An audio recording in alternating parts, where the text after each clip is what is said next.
Hi everyone, this is Dr. Raquel Butler from Integrated Veterinary Therapeutics. And Sophie Vandenberg from Equine Postulate. And we welcome you to the Equine Functional Posture Podcast, your ultimate source for insights into the influence of functional posture on biomechanics, health, and overall well-being of horses. Whether you're a seasoned equestrian, an equine professional, or simply a horse enthusiast, this podcast is designed to help you understand the critical aspects of functional posture. Tune in each week as we discuss practical tips, delve into expert interviews, and explore the latest research in the impact of functional posture on equine anatomy, physiology, movement, and more. Let's create a world where we empower our horses to be in a mental, emotional, and physical balance.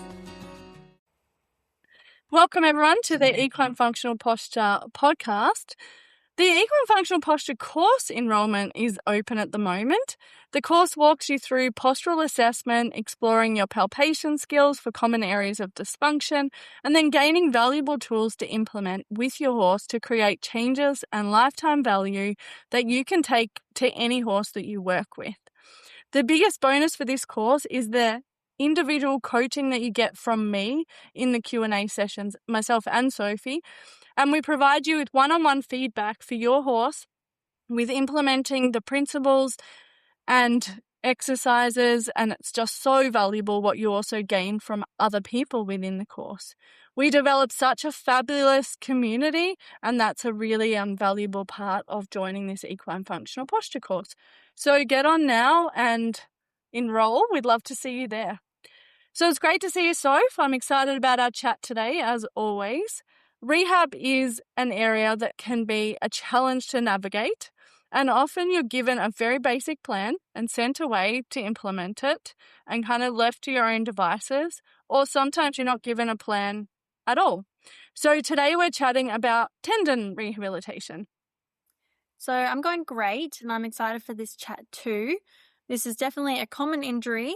It plagues performance, soundness. It can be a really long-term annoyance for people who are dealing with this kind of issue, but it's one that needs to be looked at from a whole body perspective, because we want to just to understand the context of the injury as best we can to ensure full healing and to reduce re-injury, which is one of the biggest issues that we have. Re-injury is like, something you're crossing your fingers and hoping to not have as you use that plan. But the truth is that you actually have a lot of influence over that occurrence. So we're going to talk about that today. Yeah, and unfortunately, I've seen a lot of tendon injuries that have been a re-injury for different reasons. Sometimes I think it's a flare-up of scar tissue, and other times it's an actual re-injury where they've traumatized the fibers again. And so to avoid that, we really need to understand why the injury happened in the first place. So apart from a traumatic injury where, they've had their leg caught in the fence, they've kicked something, they've sliced it from a piece of tin or, something like that. If it's an injury that has occurred in performance, there is a reason that this injury occurred, and the tendon is unlikely the reason.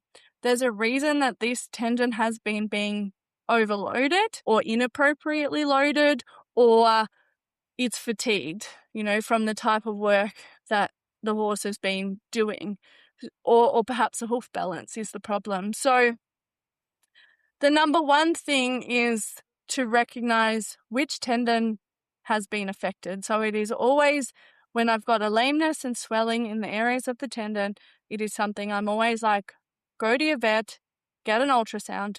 We need a diagnosis. I need to know if this is a tendon fiber injury, a sheath injury, or there's nothing there and it's just a general kind of strain, because that is going to determine what kind of rehab plan we're going to implement for this horse. And there's a difference between an injury to the superficial flexor tendon, the deep flexor tendon, the suspensory, the check ligament, or the annular ligament, because they're connected, like the superficial and deep are connected to different muscle fiber types. So your superficial is more connected to type 1 muscle fibers, which are more like your long, your postural fiber types, like your long work type of muscle fibers that are going to keep you going for a longer time, whereas your deep digital flexor tendon is connected to more type 2 muscle fibers, which are more like your explosive muscle fibers that are going to help you produce power. And your suspensory is not connected to a muscle. So it's connected from bone to bone. It also comes from back to front, whereas the other tendons just go down the back. It's suspending that fetlock. And so if it's a suspensory injury and the suspensory tendon has, well, they call it a ligament, it has more muscle fibers in it compared to the deep digital flexor tendon and superficial flexor tendon.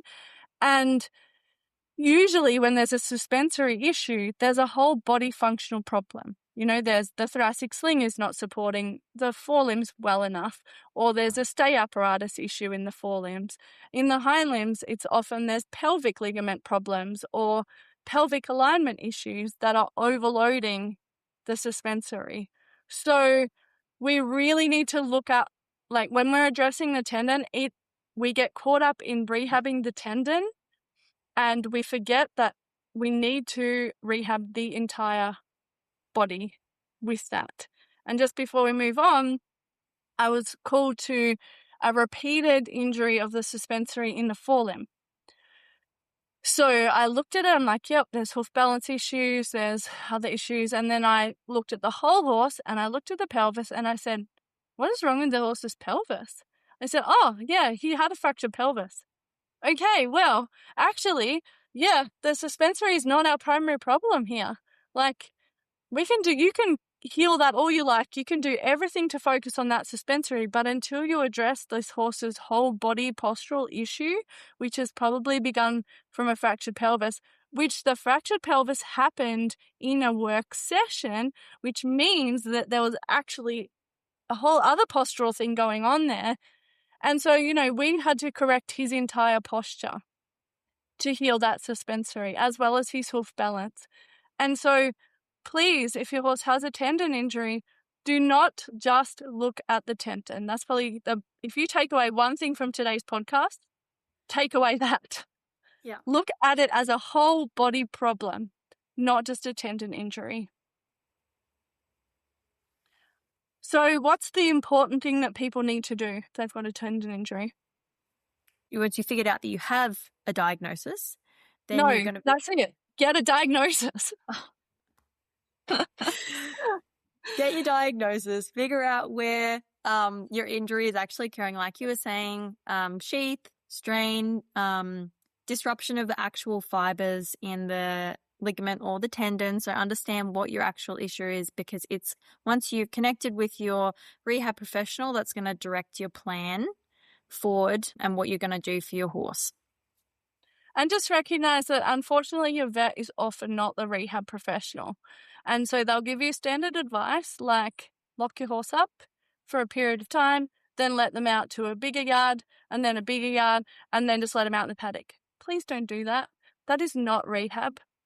Like, yes, the confinement is 100% important, but your vets are generally not trained in rehab and they can't support you. So find a practitioner who can. Like, I do online rehab consults, so I can help you with a plan, or work with a practitioner that understands rehab. Not all body workers also understand rehab. It's actually, you know, there's ways of building a plan, and also the plan has to suit you.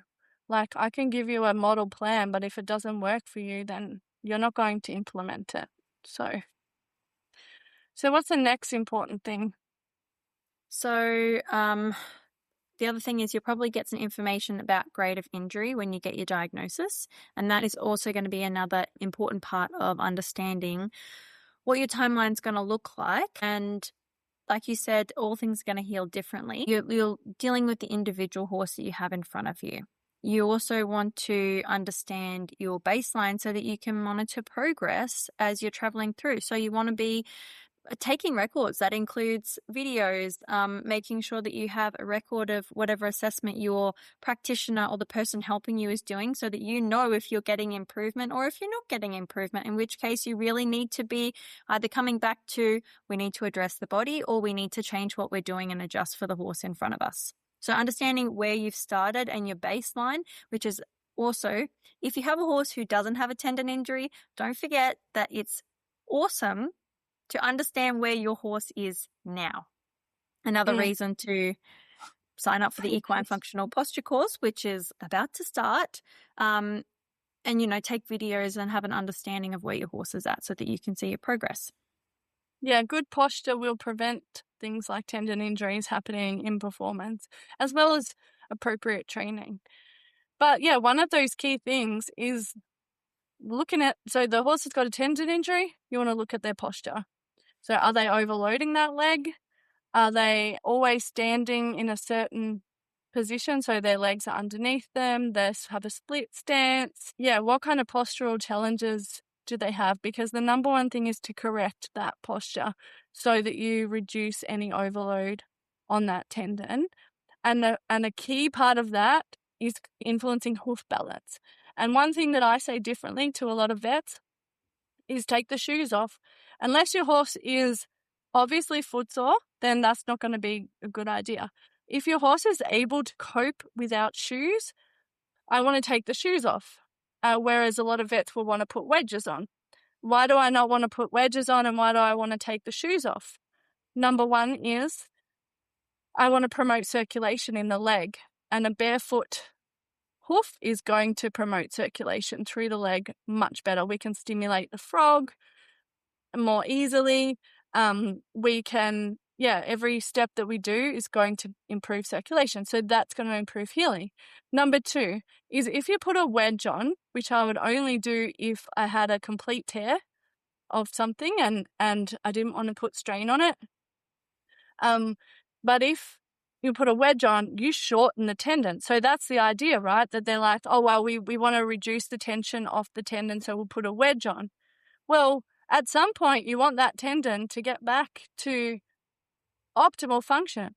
If you leave that in a shortened state for any length of time, it is healing in a shortened state. You want it to heal in a neutral state. And then we have to get it to a point where it's healed in a state of lengthening as well, and it can handle an overload. So you're kind of setting yourself back by putting a wedge on, because then you've got to go, like you've got this bigger distance to get back to a tendon that can handle load in a lengthened state. And regardless, that they're going to have to be able to handle load in a canter, and that requires a lengthened state. So I don't recommend a wedge, and I recommend getting them out of shoes as soon as possible. And looking at their whole body postural function straight away. Like obviously, if they're offloading the sore tendon, it's going to have an influence on their body function. But the sooner that you can promote even loading, the better. So what are some of the tools that people can be using to help support that healing? So one is going to be taping to support the tendon and to reduce inflammation. So finding somebody who is qualified in taping in a way that can help, you're talking about circulation of the leg, bringing in blood and also helping it to clear, particularly if you're in a position where your horse is doing less movement for a period of time. It's really important to keep that circulation going. And red light or laser. So using that regularly, trying to have a device yourself so that you can maybe use it twice daily on your horse. You can actually just go and get a red light from the bike shop. And because the tendons are very superficial, you can put a stock on the horse or, put it in a loose boot or tape it onto the area. And it's a cheap way that if you don't have access to a laser or a red light pad, I would recommend purchasing a red light pad because it's often got the infrared as well as the red light. But if you can't afford it or whatever, then just go get a couple of red bike lights, 2 or 3, and make up a little contraption to go around the tendon. That will have an influence. Also, ice baths or ice boots, so twice daily for 10 to 15 minutes to reduce your inflammation. You can use ice after a rehab session and red light before the session. So that's going to be a way to decrease inflammation after you've done some work and also get the tissue ready to do work beforehand. So that was red light beforehand and then ice afterwards. Body work to support the entire body. That was our key point you're supposed to take away, is the whole body needs support. So making sure that the horse is comfortable and free through their thoracic sling, their pelvis, that their abdominals are still activating, that, you also want to be making sure that they have tummy comfort and that, and that might also include your body worker saying to you, you're going to need to support the horse yourself. You're going to need to be doing your spinal mobilizations and doing work and taking direction from them. So making sure the whole body is functioning well, especially because even though you are probably experiencing an injury, an overload and overuse injury, the horse has now had to compensate in the opposite direction.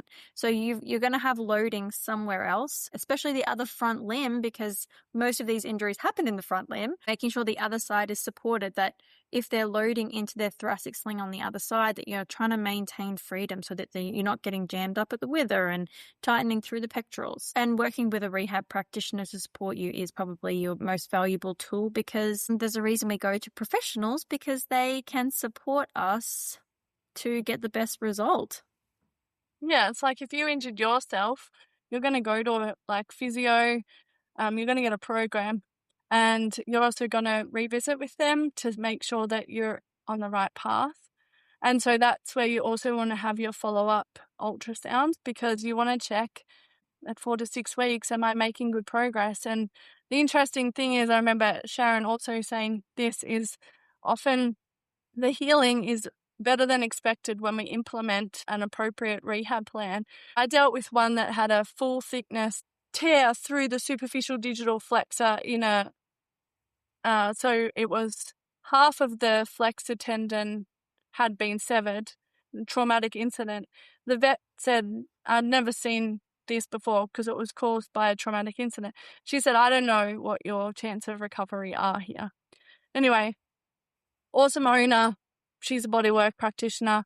She called me, we worked out a plan. She did a lot of environmental enrichment. He had to be locked up in a stable for a really long time, but we got him moving fairly quickly. We used tape, we used all the things, and he healed to the point that she could jump him a little bit.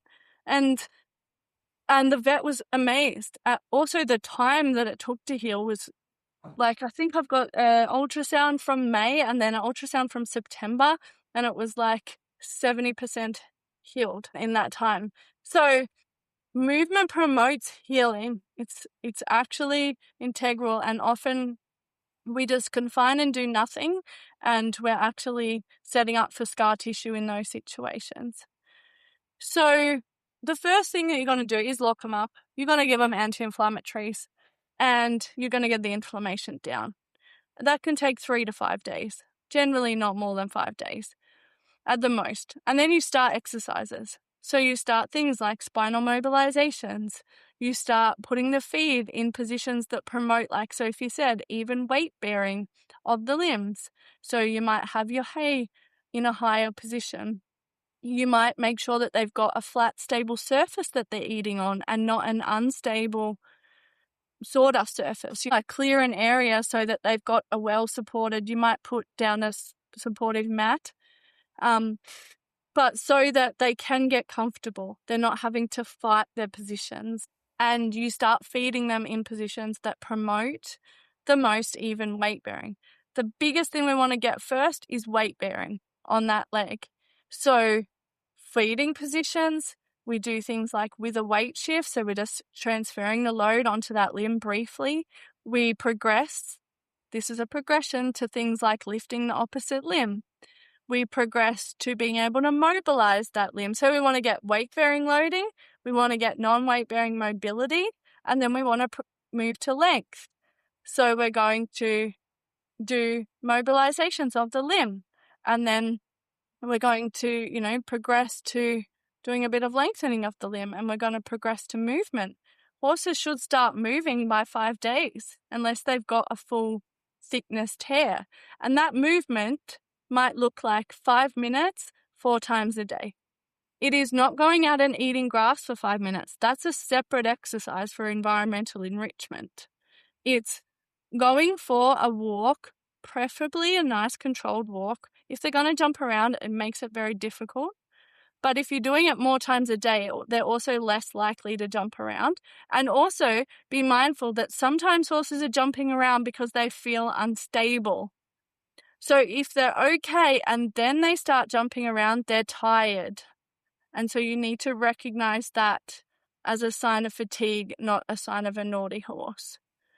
What else is like the importance of controlled movement and how people can progress with that? So the benefits of that is you're going to prevent scar tissue and promote range of motion. You want to be starting walk on firm ground, straight lines only, as soon as possible, like you were saying. 5 minutes 3 to 4 times a day. So you're not having a long session, you're having a short session that doesn't hit fatigue multiple times a day. You want to build up every third session. So this isn't every day, but 5 minutes. Yeah, right. And that doesn't mean every third session like you've done 3 sessions in a day. If you're doing multiple sessions in a day, that means every third day.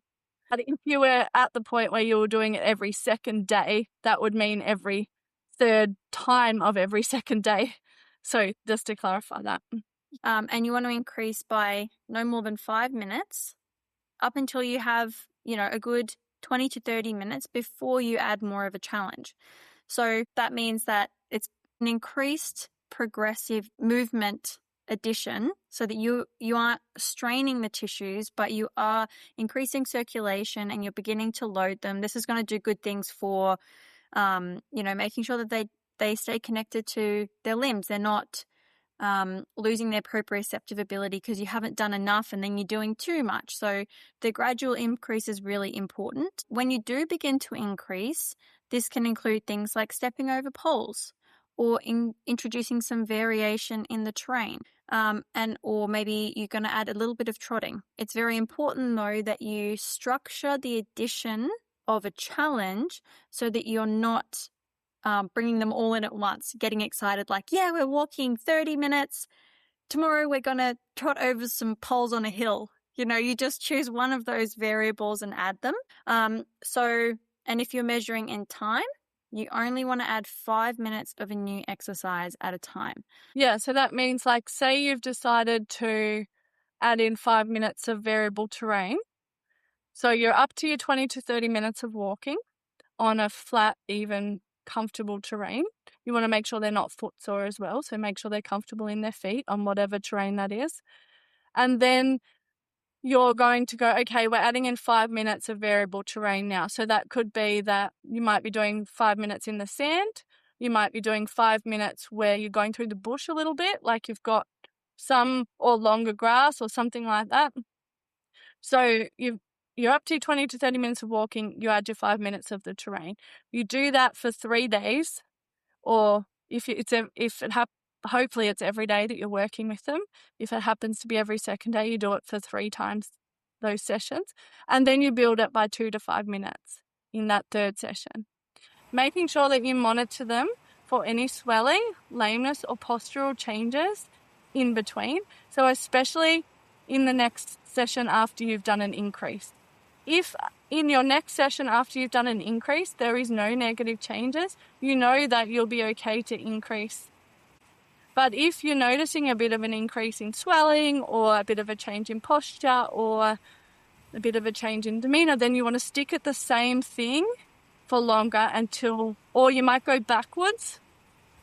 You might just not do that for a session, make sure that it comes back, and then maybe you'll change the way that you increase. Maybe the sand was too much, so you'll add poles instead. So that's where we're constantly reassessing and we have a plan, but we don't necessarily follow the plan to the T because we want to be dictated by how the horse is in that plan, So plans are great, but then you plan to change and plan to vary depending on your observations of the individual.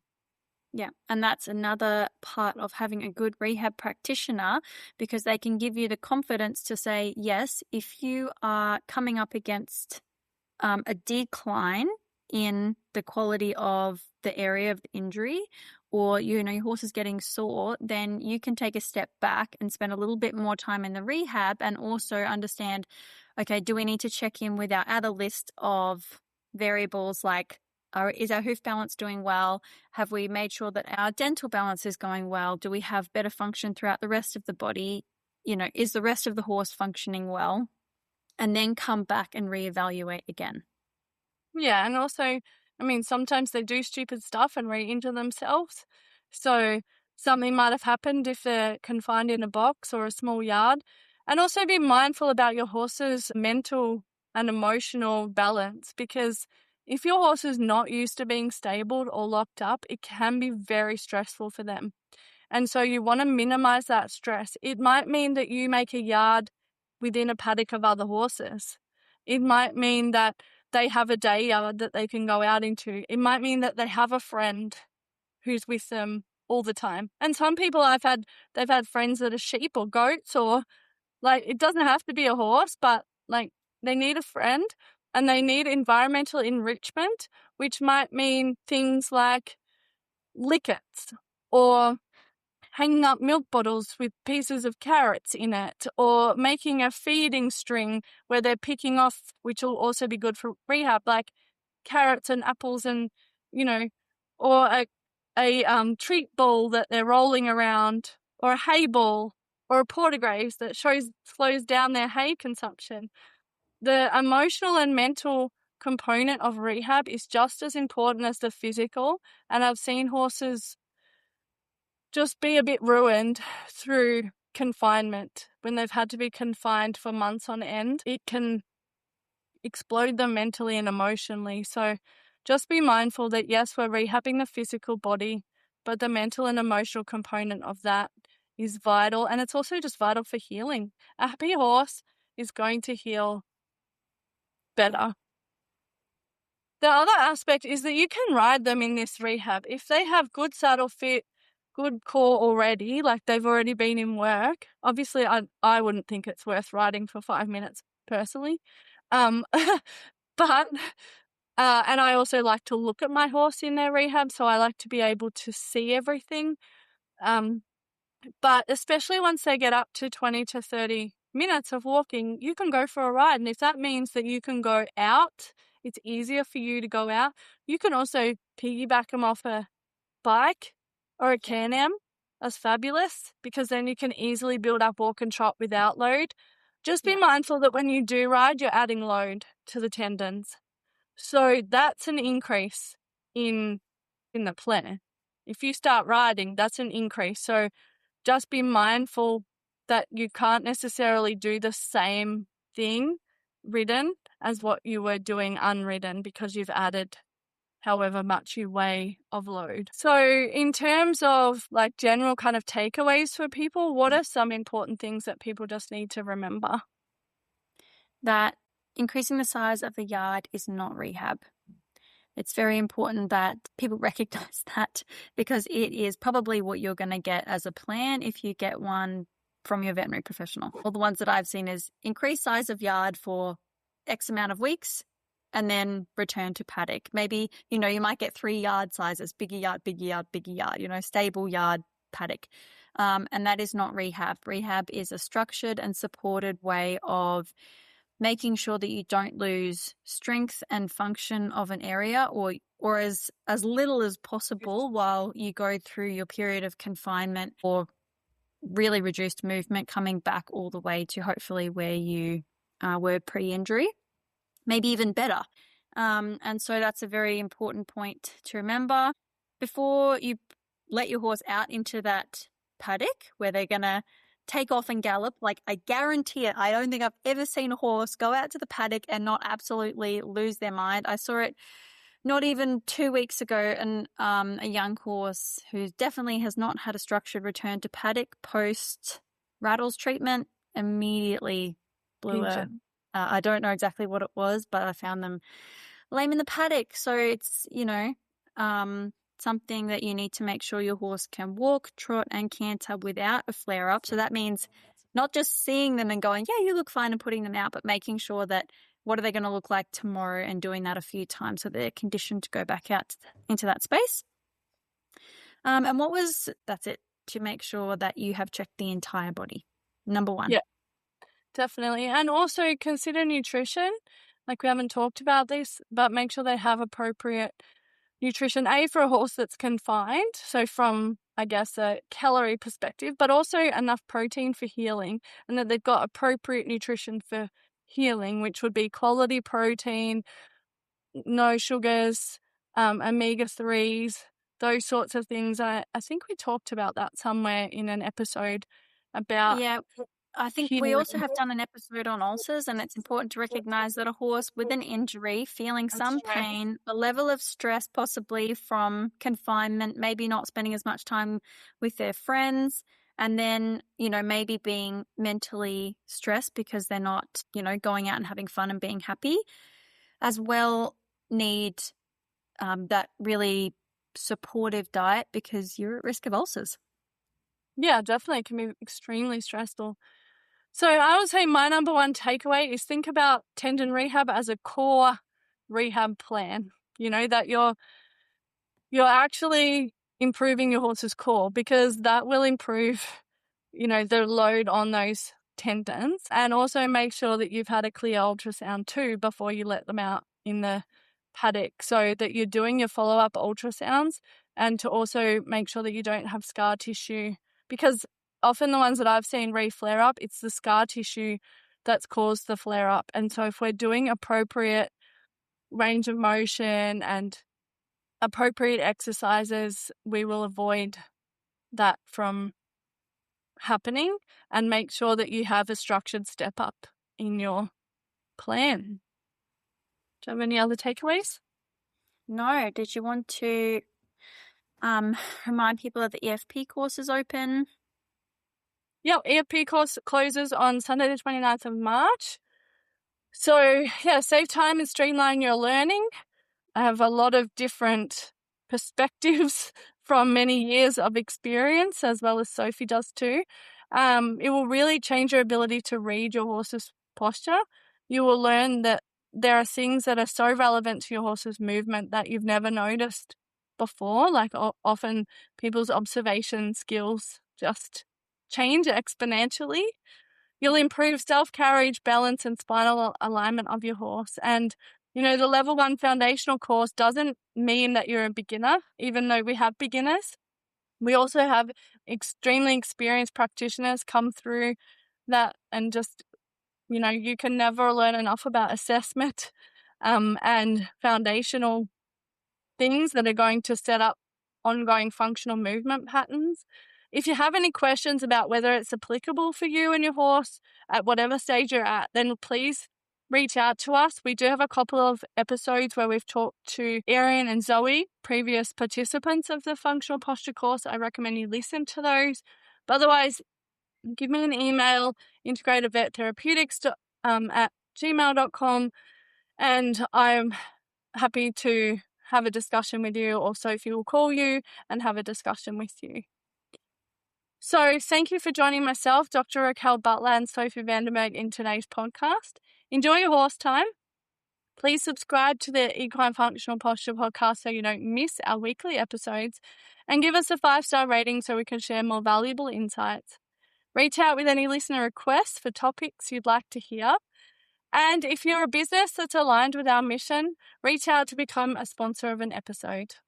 And we'll see you in the next exciting episode.